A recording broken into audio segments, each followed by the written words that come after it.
murakoze.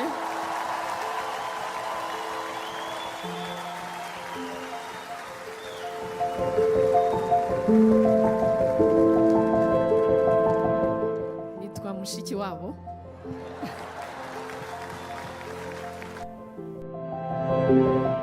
ubwo hari ku munsi wa mbere wo gutangira icyumweru cy'icyunamo ku nshuro ya 31 umunyamabanga mukuru w'ibihugu bikoresha ururimi rw'igifaransa Louise Mushikiwabo yibukije abanyarwanda ko nta gikwiye kubakanga ahubwo bakwiye guhagarara gitwari bakabaho.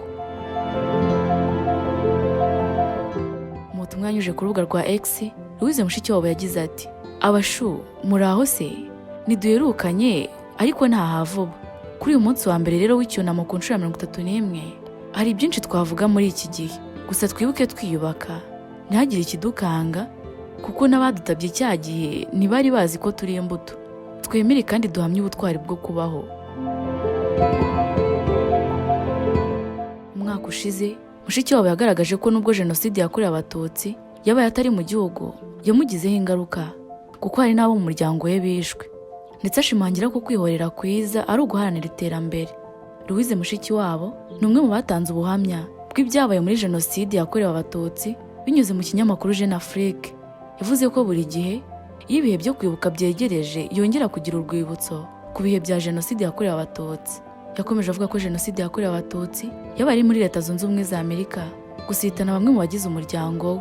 Mushikiwabo yavuze ko kwihorera kwiza kuri we n'abandi barokotse ari ugukomeza guharanira kubaho neza. Ati kwihorera kwanjye ni ukubaho neza, gukomera no guhangana n'ibibazo. Hejuru y'ibyo uyu munsi ndushijeho kuba mfite imbaraga kuko mbabereye mu cyimbo. Niyumva nk'umuntu wihatirije kubaho neza mu rwego rwo kubahorera. Ibi nibyo yatangaje ubu turi kwibuka ku nshuro ya 31, ariko no mu mwaka ushize ubwo twibukaga ku nshuro ya 30 ubwo noneho Mushikiwabo yatanze ubuhamya bwarijije abantu bose, ubuhamya bw'uko yapfushije bamwe mu bagize umuryango we barimo na musaza we Lando wamamaye cyane mu Rwanda, umugabo wari nyiri hoteli Chez Lando. Louise Mushikiwabo wabaye minisitiri w'ububanyi n'amahanga mu Rwanda, ubu akaba ari umunyamabanga mukuru w'umuryango w'ibihugu bikoresha ururimi rw'igifaransa. Aganira na Jeune Afrique mu mwaka ushize wa 2024 yatanze ubuhamya bw'uko yibuka urupfu abe bishwe muri jenoside yakorewe abatutsi mu mwaka w'1994, ariko avuga ko nyuma y'imyaka 30 bishwe ngo iyo abibuka nibura yumva akomeye mu mutima. Mu mwaka ushize wa 2024 hari hashize imyaka 30 jenoside yakorewe abatutsi ibayeho. Iyo yibuka mu muryango we bishwe yibuka barimo musaza we Ndasingwa wamenyekanye ku izina rya Lando, wari uzwi cyane kuko yari umututsi umwe wenyine wari muri guverinoma icyo gihe. Akibuka nyina wiciwe kwa Lando yari yabasuye, akibuka n'abandi bavandimwe be bishwe muri jenoside yakorewe abatutsi muri Mata mwaka w'1994. Yagize ati mu kwezi k'Ukuboza mu mwaka w'1993 ingabo za RPA zari zarageze muri Kigali. Byari ibihe ubona hari umwuka mubi, ndetse nicyo cyatumye musaza wanjye yaransabye kugenda vuba. Mu gihe nari mu ndege muri Mutarama mu mwaka w'1994 nsubira muri Leta Zunze Ubumwe za Amerika, naribwiye nti sinari narigeze ntekereza ko habaho jenoside, ariko icyo gitekerezo cyanyuze mu mutwe uko musaza wanjye ashobora kwicwa kubera ko ari we mututsi wenyine wari muri guverinoma icyo gihe. Yari minisitiri w'abakozi ba leta n'umurimo. Iteka yahoraga ashyirwaho iterabwoba kuri radiyo LTLM n'ahandi. Izina rye ryari ahantu hose. Numvaga nshaka kumara ukwezi kwa Mutarama na Gashyantare i Kigali, ariko ansaba gusubira muri Amerika. Urwo rugendo mu ndege nsubirayo mpora ndwibuka.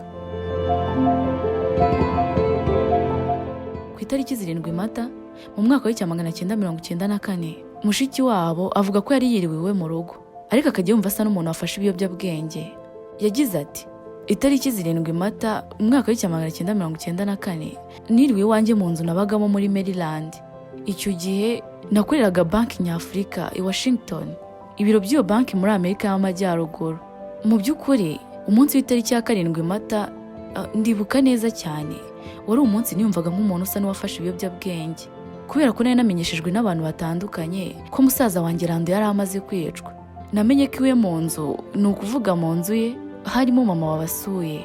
Ati icyo gihe intumwa ya Papa mu Rwanda cyangwa se uhagarariye Vatican i Kigali wari inshuti ikomeye ya musaza wanjye Lando yarampamagaye kuri telefone. Nkimwitaba mpita niyumvamo ko musaza wanjye atakiriho kuko yari afite ijwi ryuzuyemo ubwoba. Nuko arambwira ati ngomba guhungishwa. Yari marira ati ngomba guhungishwa. Ariko ibirimo kubera hano Louise ntushobora kubyumva. Ntiyashoboraga kumbwira. Nuko nahise menya ko musaza wanjye yishwe. Biciwe mu nzu ntibigeze babajyana. Mushiki wabo avuga ko nyuma y'iyo tariki aribwo yaje kubona amakuru menshi yerekeye iyicwa ry'abantu bo mu muryango we. Ubundi inzu ya Rando ngo yari irinzwe n'ingabo za UN kuko yari umwe mu bagize guverinoma y'inzibacyuho, bivuze ko yari mu bantu bafite umutekano wizewe.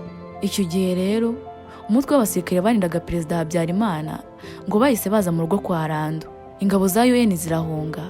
Muri icyo gihe Rando we ngo yari kuri telefone avugana n'umuyobozi w'ingabo z'Ababiligi zari mu Rwanda icyo gihe. Ahamagara General Daniel wari uhagarariye ubutumwa bwa UN mu Rwanda. Aratabaza arababwira ati yego bari ku muryango bahageze, abicanyi barahageze. Ati icyo gihe Colonel w'Umubiligi ntacyo yashoboraga gukora muri icyo gitondo. Ubwo rero abari mu nzu bose barishwe. Ni ukuvuga musaza wanjye, umugore we n'abana babo babiri, mama wanjye n'undi mugabo wakoraga musaza wanjye Rando ndetse n'umugore wari umunyakanada, bose bishwe barashwe. Mushiki wabo avuga ko undi musaza we n'umugore we nabo bishwe, ariko abana babo bararokoka. Naho undi musaza we wa gatatu yakomeretse muri jenoside yakorewe Abatutsi, akaba araje gupfa nyuma gato azize ibyo bikomere bitashoboye kuvurwa mu gihe kingana n'ukwezi n'igice, kuko we yari yavuye iwe agerageza guhunga agana kuri stade Amahoro aho abandi bantu benshi bari bahongeye. Ariko nyuma aza gusohoka muri stade agenda agiye kureba undi mushiki we aho yari atuye ngo amenye amakuru ye, kuko bitari birimo gushoboka ko amuvugisha kuri telefone. Ni muri icyo gihe ngo yakomerejwe. Bishoboke ko hari abantu bamukurikiye, yaba interahamwe cyangwa se abasirikare. Nyuma aza gupfira mu nkambi y'impunzi mu majyaruguru y'u Rwanda. Mushiki wabo asobanura ko igituma yumvaga nk'uwanyoye ibiyobyabwenge ku itariki 7 Mata mu 1994 ari ukubera ukuntu yumvaga yananiwe kwemera no kwakira urupfu rwa musaza we, ariko kandi akanirinda kubaza amakuru y'abandi bari bagize umuryango we. Ati icyo gihe nagize umunsi ese nawusobanurane, byari bimeze nko kurota inzozi mbi ariko ntukanguke. Nyuma haza kugera igihe ngira ngo ni ku itariki 11 cyangwa ku 10 nijoro nacitse intege ndaryama kuko nari naniwe, kuko namaraga amasaha 24 kuri 24 kuri telefone. Mu by'ukuri kwa kurota nabi kandi umuntu adasinziriye. Mushiki wabo icyo gihe yavuze ko atabona ukuntu imyaka 30 ishize jenoside ibaye, ko yumvaga ari vuba cyane, kandi uko imyaka 30 yagendaga yegereza ijya kuzura ariko ibyo bihe bibabaje byarushagaho kugaruka muri we. Yagize ati nibyo koko ko nyuma y'imyaka 30 jenoside iracyari mu buzima bwanjye. Ndibwira ko ari no mu buzima bwacu twese abahuye nayo cyangwa se bayibayemo, kubera ko buri gihe ntihabura ikintu kikwibutsa uwawe wakundaga. Kandi mbona uko ngenda ndushaho gukura, ubwo ndanga kuvuga gusaza niko ngenda nsana mama wanjye. Ubwo rero nkatangira kumutekereza. Mama yari muremure, yaransumbaga, ari mwiza. Nkibwira nti ubu ngiye kuzuza imyaka mama yari afite mu 1994 nibwo mbonye ko dusa. Iyo nambaye umwambaro wa Kinyarwanda nakenyeye mbona ko ngenda nka mama. Iyo rero byaje nshobora kumara isaha ku munsi mutekereza, ariko uyu munsi mutekereza mfite umutuzo mu mutima.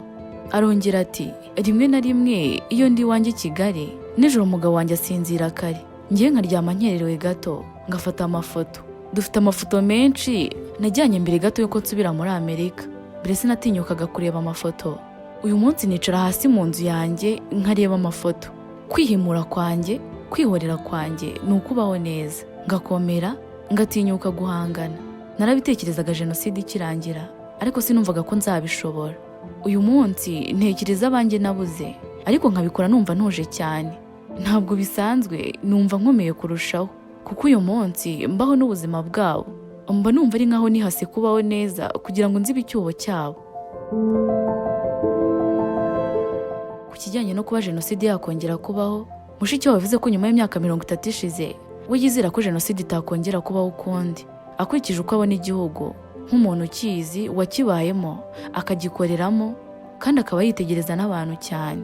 Ati njyewe ntizera ko bitazongera kubaho ukundi, kubera ko ni nkaho twiyuburiye mu buryo runaka. nibyo koko, kandi twese nk'abanyarwanda twiyemeje ko bitazongera kubaho ukundi. Never again genocide. Jenoside ntizongera ukundi. Ariko si ubundi uyu Louise Mushikiwabo mu by'ukuri ni muntu ki? Reka tuvuge gato ku mateka ye n'uburyo yabashije kuba igihangange muri politiki y'u Rwanda n'iy'isi muri rusange. Mbere yuko nkomeza ariko nizere ko wamaze gukanda like kuri iyi video. Niba kandi ari ubwa mbere ugeze aha, kora subscribe kugira ngo tujye tubana umunsi ku munsi. Louise Mushikiwabo ni umunyamabanga mukuru wa 4 w'umuryango mpuzamahanga w'ibihugu bivuga igifaransa OIF. Umwanya yatorewe bwa mbere muri 2018, yongera kugirirwa icyizere cyo kuyobora indi myaka 4 mu nama ya 18 ya OIF kwa 19 Ukwakira 2022. Mbere yo gutorerwa manda y'imyaka 4 ku buyobozi bwa OIF muri 2018, Mushikiwabo yabaye minisitiri w'itangazamakuru kuva muri 2008 kugeza muri 2009 na minisitiri w'ububanyi n'amahanga kuva muri 2009 kugeza 2018. Louise Mushikiwabo yavukiye i Kigali ku itariki 22 Gicurasi mu 1961. Avuka kuri Bitsinde Nkumi na Nyiraturira. Isi yari umuhinzi mworozi nk'umwuga wari utunze umuryango we, ariko yanakoze akazi ko kubika ibitabo by'amakuru yo mu mirima y'ikawa y'abakoloni. Mushikiwabo ni bucura mu bana 9 barimo Ndasingwa Rando, wari umucuruzi wo mu rwego rwo hejuru n'umunyapolitiki mu Rwanda mbere yo kwamburwa ubuzima muri Jenoside yakorewe Abatutsi mu 1994, akazungurwa na mushiki we Anne Marie Kantengwa. Uyu niwe wasigaranye ibikorwa bya Rando birimo Hotel Sherando. Aza no kuba umudepite mu nteko ishinga amategeko y'u Rwanda kuva muri 2003 kugeza 2008. Nyuma yo kurangiza amashuri abanza n'ayisumbuye mu mwaka wa 1981, Louise Mushikiwabo yagiye kwiga muri Kaminuza y'Igihugu y'u Rwanda UNR muri Perefegitura ya Butare. Ubu ni Kaminuza y'u Rwanda UR mu karere ka Huye mu ntara y'Amajyepfo y'u Rwanda. Mushikiwabo yarangije amasomo ye ya kaminuza mu mwaka wa 1984 mu ishami ry'indimi, ahavana impamyabumenyi y'icyiciro cya 2 mu Cyongereza. Hanyuma yigisha igihe gito mu mashuri yisumbuye. Mu mwaka wa 1986 ajya muri Leta Zunze Ubumwe za Amerika, akomeza amasomo mu cyiciro cya 3 cya kaminuza mu ishami ry'indimi n'ubusemuzi muri Kaminuza ya Delaware. Arangije kwiga muri USA mu mwaka wa 1988. Mushikiwabo yakomeje gukorera akazi Washington DC ahamara imyaka 20. Nyuma yimukira muri Tunisia gukora muri Banki ya Afurika Itsura Amajyambere, aho yakoze imirimo inyuranye harimo no kuyobora ishami ry'itumanaho. Muri 2006 Mushikiwabo yasohoye igitabo cyitwa Rwanda Means the Universe. Ugenekereje mu Kinyarwanda, Rwanda bisobanura isanzure. Ni igitabo yafatanyije n'umunyamakuru Jack Kramer kibanda cyane kuri Jenoside yakorewe Abatutsi muri Mata mu 1994. Muri 2014, radiyo mpuzamahanga y'Abafaransa yashyize Mushikiwabo ku mwanya wa 3 mu bagore bakomeye muri Afurika.